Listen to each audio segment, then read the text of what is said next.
اور ہم نے پھر آج میں پھر بھی گزارش کروں گا کہ اہل سنت والجماعت کا جو عقیدہ ہے یہ بڑا مضبوط عقیدہ ہے. میں کہتا ہوں میں بڑا تنگ بھی ہوں ان سے، سنیوں سے. میں کھلا آدمی ہوں، میں کوئی ڈرتا نہیں ہوں کسی سے. زندگی موت اللہ کے ہاتھ ہے، اللہ کے ہاتھ ہے، کوئی نہیں مار سکتا. جب اس کا حکم ہوگا تو مریں گے، ہیں جی. تو اس لیے ڈر کوئی نہیں ہے، صرف یہ ہے کہ مجھے ان سے گلہ بھی بڑا ہے کہ یہ سمجھتے ہیں کہ ہمارے مسلک کی ترجمانی کی جائے تو ہماری ساری ان باتوں کو مان لیا جائے جن کا ہمارے پاس ثبوت نہیں ہے اور ہم نے اپنی طرف سے گھڑ کر اس کو دین میں شامل کر لیا ہے. ان کو بھی مانو تب سنی ہو، یہ میں نہیں مانتا. ٹھیک ہے، چاہے بریلوی حضرات تنگ ہوں، چاہے کوئی بھی تنگ ہو. کئی لوگ کہتے ہیں جناب تم اپنا مذہب بتاؤ کہ تم بریلوی ہو، دیوبندی ہو، شیعہ ہو، اہل قرآن ہو، تبلیغی ہو، کیا بلا ہو. بھائی کبھی بریلویوں کی تعریف کرتے ہو، کبھی ان کو دھر لیتے ہو. کبھی دیوبندیوں کی تعریف کرتے ہو، کبھی ان کو دھر لیتے ہو. کبھی شیعہ کی تعریف کرتے ہو، کبھی ان کو دھر لیتے ہو. تم یہ چکر کیا ہے؟ تم ہو کیا؟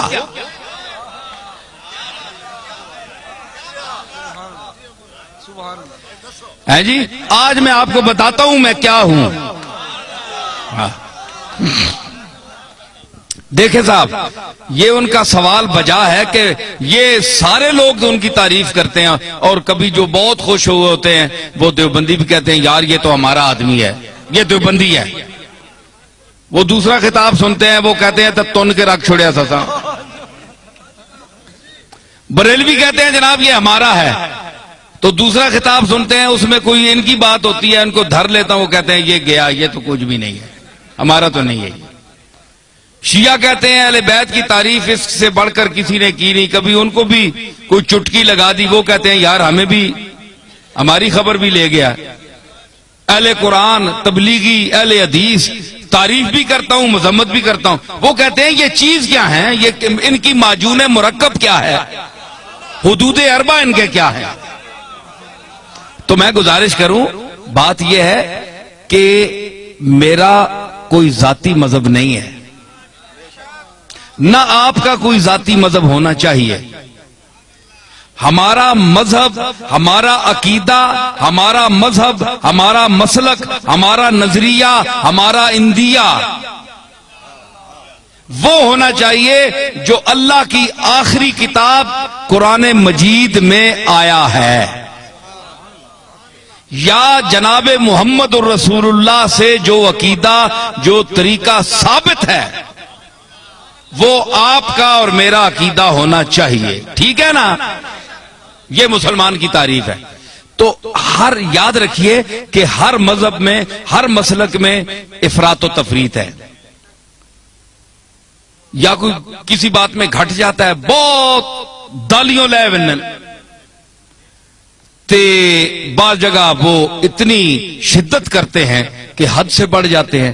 میانہ روی، حضور نے فرمایا خیر الامور اوسطھا، یہ آپ کا ایسا جملہ ہے کہ پوری کائنات کے ہر چیز پر اس کا اطلاق ہو سکتا ہے. پوری کائنات، ہر عمل، ہر نظریہ، ہر نقطہ، یہ سرکار مدینہ کا وہ ارشاد ہے. میں اس کی تعریف کروں کہ فرمایا کہ ہر چیز میں درمیانہ روی اختیار کرو، ہر چیز میں. آپ اس کو گھر جائیں، اپنے بال بچوں کے ساتھ، بیوی کے ساتھ، والدین کے ساتھ، محلے والوں کے ساتھ برتیں اور حضور کے اس ارشاد مقدس کو آپ ذہن میں رکھیں کہ ہر چیز میں میانہ روی، نہ حد سے بڑھو نہ حد سے نیچے ہو، درمیان میں چلو. وہ کسی نے کہا نا کہ عزیز اتنا ہی رکھو کہ جی بہل جائے، عزیز اتنا ہی رکھو کہ جی بہل جائے، اب اس قدر بھی نہ چاہو کہ دم نکل جائے. ہر چیز کا ایک طریقہ ہوتا ہے اعتدال، درمیانہ روی. تو حضرت پیر میر علی شاہ صاحب کا کو اللہ نے علماء عصر میں امتیاز کیوں عطا فرمایا، دیوبندیوں نے کیوں ان کو مانا، شیعہ نے کیوں مانا، رد مرزائیت میں جب میرے دادا وہاں تشریف لے گئے تو سب نے مسلمہ طور پر آپ کو مقتدا اپنا کیوں مانا۔ آج کون سا پیر ہے پاکستان میں کہ جس کو تمام مسالک کے علماء اور مشائخ اکٹھے ہو کر اپنا پیشوا مانے؟ کوئی ہے آپ کے سامنے آیا؟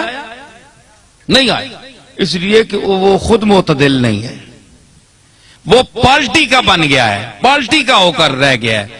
اس نے کہا ہے کہ اگر میں شیعہ ہوں تو میں نے شیعہ کی حمایت کرنی ہے، چاہے شیعہ غلط ہے میں نے شیعہ کو ثابت کرنا ہے، دیوبندی ہے تو اس نے کہا میں نے دیوبندیوں کو ثابت کرنا ہے چاہے وہ غلط ہی کریں، بریلوی ہیں ان کو میں نے ثابت کرنا ہے چاہے غلط ہی کہیں، میں نے ان کی تائید کرنی ہے۔ پیر میر علی شاہ صاحب میں یہ خوبی تھی کہ اللہ نے ان کو علم وافر کے ساتھ عقل سلیم بھی عطا کی تھی، اور وہ میانہ روی اور اعتدال حضور کے اس ارشاد کو سامنے رکھتے ہوئے کہ خیر الامور اوسطھا، کہ ہر چیز میں میانہ روی اختیار کرو، حدوں نہ ودو تے حدوں لو بھی نہیں، تھلے بھی نہ ہو جو تکو نا ترکڑی تول لینا، تولتے ہیں نا تے او جی وچ لوہا ہونا ہے، اساں تکنا ہے دکاندار پہ ایتھے بالکل جس لئے انجا آونجے نا سدھا اس ویلے تولا جو برابر ہونا، انصاف نہیں ترازو ہے جی۔ تو کئی جڑے او تے مولیاں نے پتھر مار چھوڑنے، مار کے میں تکنا رہا ہاں، مولیاں نے پتھر مار چھوڑا ہے یا ایمیں سودے نہیں چمک دیتی تو پلڑا ہنج ہو گیا تو اساں جلدی جلدی پا دیتا، کیوں سرور تکنا ہونا ہے نا؟ اچھا تو مطلب ہے کہ دھوکہ دے دیا، چکر دے دیا، تو مطلب یہ ہے کہ وہ سودا وہاں جاتا نہیں پورا، صرف ٹچ کر کے اس کو نیچے کر کے چکر دے کے چلے جاتے ہیں۔ لیکن جو سمجھدار گاہ کو اس کو پتہ ہے کہ جب یہ بالکل تول میں صحیح آئے گا نا،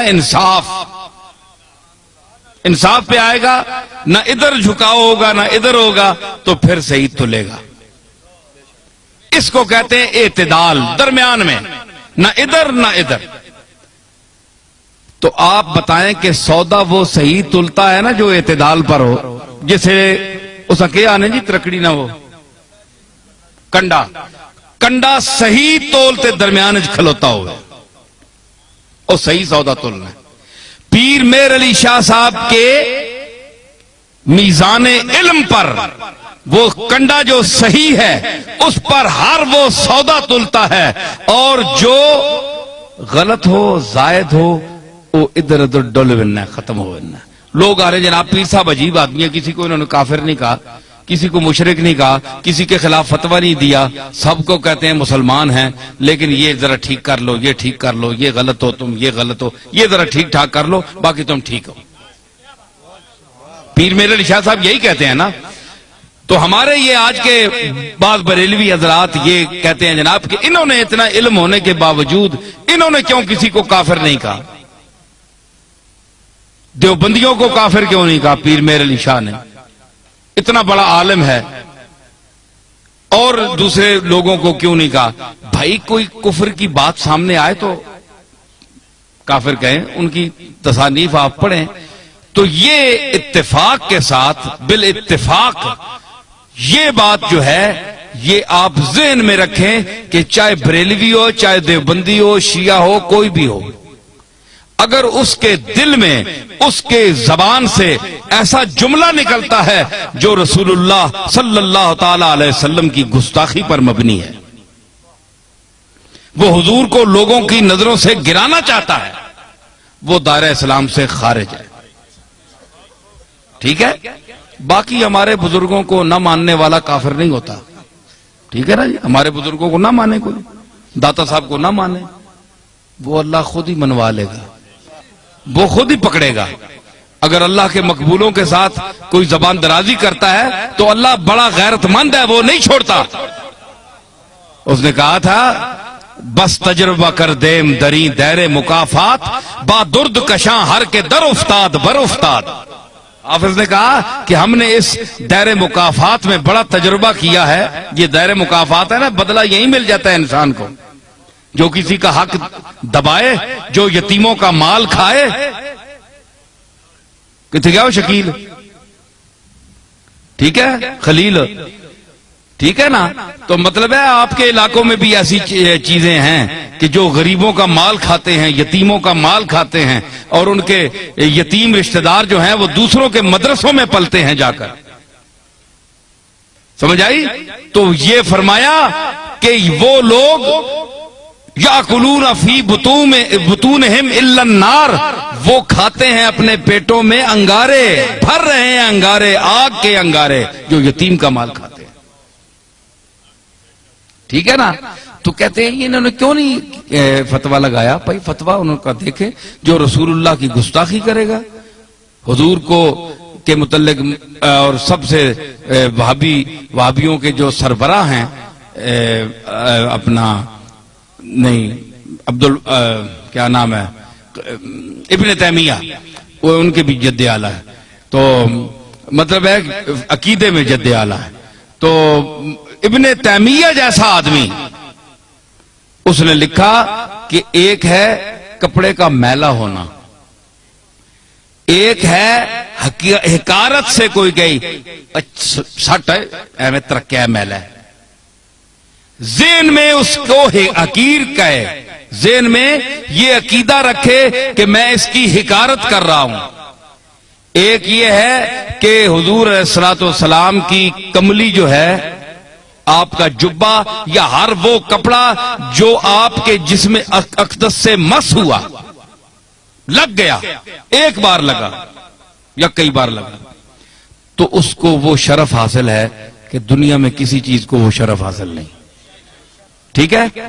تو اگر وہ میلا بھی ہو سکتا ہے نا، گرد و غبار تو پڑتی ہے، وقت کا گزرنا اس کو گل جاتا ہے، پرانا ہو جاتا ہے. تو اگر کوئی شخص، یہ ابن تیمیہ لکھ رہے ہیں، تو کہتا ہے کہ اگر کوئی شخص میلا سمجھ کر کہے یار یہ تو بہت میلا ہو گیا، پرانا ہے، غالباً آپ کا استعمال شدہ ہے، وقت بھی گزر گیا، چلو یہ تو ٹھیک ہوگی. اگر حضور کے کسی ملبوس کو، رومال کو، کسی چیز کو حقارت کا ذہن میں نیت رکھ کر یہ کہتا ہے چھوڑو یار یہ تو ہے ہی میلا، چھوڑ دفع کرو، فرمایا ابن تیمیہ کہتے ہیں کہ وہ اسلام سے خارج ہو گیا، اس کا دین ایمان صاف، وہ دوبارہ جب تک کلمہ نہ پڑے گا، توحید کا قائل نہیں ہوگا، اللہ سے معافی نہیں مانگے گا، وہ اسلام میں داخل نہیں ہو سکتا، کیونکہ اس نے جناب رسالت مآب کی ایک استعمال شدہ چیز کی توہین کی ہے، اور نیت میں توہین تھی. تو حضرت پیر مہر علی شاہ رحمت اللہ علیہ، یہ کبھی آپ نے ایسا نہیں کیا کہ جو بھی ہو، چاہے وہابی ہو چاہے کوئی بھی ہو، ایک شخص جو گستاخی رسول کر رہا ہے تو آپ اس کو مسلمان سمجھیں گے، یہ بات بھی نہیں ہے. لیکن یہ چھوٹے موٹے مسئلوں پر جو موریں اٹھی ہوئی ہیں جناب، یہ بھی کسی نے کیا، کوئی یارویں کو نہیں مانتا جی وہ بھی کافر ہے، کوئی فلانی چیز کو نہیں مانتا وہ بھی کافر ہے، جو اذان کے پہلے الصلاۃ والسلام یا رسول اللہ نہیں پڑھتے یا اس کو منع کرتے ہیں وہ بھی کافر ہے. یہ کوئی بات نہیں ہے، یہ کوئی ایسی باتیں نہیں ہیں کہ آپ ان کو قطعیات میں سمجھیں اور اس وجہ سے اتنا اختلاف ڈالیں کہ ایک طرف کلاشنکوفیں آپ نے اٹھائی ہوئی ہیں، لڑائیاں ہو رہی ہیں، قتل و غارت ہو رہا ہے، تو یہ کیا فساد ہے؟ یہ کوئی چیزیں نہیں ہیں، سوا ذات اللہ کے بعد حضور علیہ الصلوۃ والسلام کی ذات ہے، اس کا احترام آپ پر بھی فرض ہے، ہمارا بھی فرض ہے. لیکن حضور نے یہ بھی فرمایا کہ مجھ کو اتنا نہ اٹھاؤ، اتنی تعریف نہ کرو کہ مجھے اللہ کے جو ہیں اپنے عیسیٰ علیہ السلام اور عزیر کے ساتھ ملا لو، جس طرح انہوں نے اپنے عزیر اور عیسیٰ کو اللہ کا بیٹا کہہ دیا تھا، مجھے بھی تم اللہ کے ساتھ ملا دو کہ اللہ اور مجھ میں کوئی فرق ہی نہ رہے. یہ بھی منع ہے، یہ سرکار نے منع فرمایا ہے، حضور کا حکم ہے. بندہ بندہ ہے، اللہ اللہ ہے. سمجھ آئی؟ یہ سرکار کی تعلیم ہے، تو یہ سرکار کی اپنی تعلیمات پر ہمیں چلنا چاہیے. اتنا بھی نہ آپ بڑھائیں کہ کل ہمیں قیامت کے دن حضور کے سامنے آپ حکم دیں کہ ان کو جوتے مارو، تو اس محبت کا کیا فائدہ؟ محبت تو وہ کرنی چاہیے جس سے رسول اللہ خوش ہوں، تو ظاہر رسول اللہ اسی پر خوش ہوں گے جو آپ کے طریقے پر چلے گا، آپ کے احکام اور آپ کی احادیث اور قرآن مجید کی آیات کی روشنی میں چلے گا.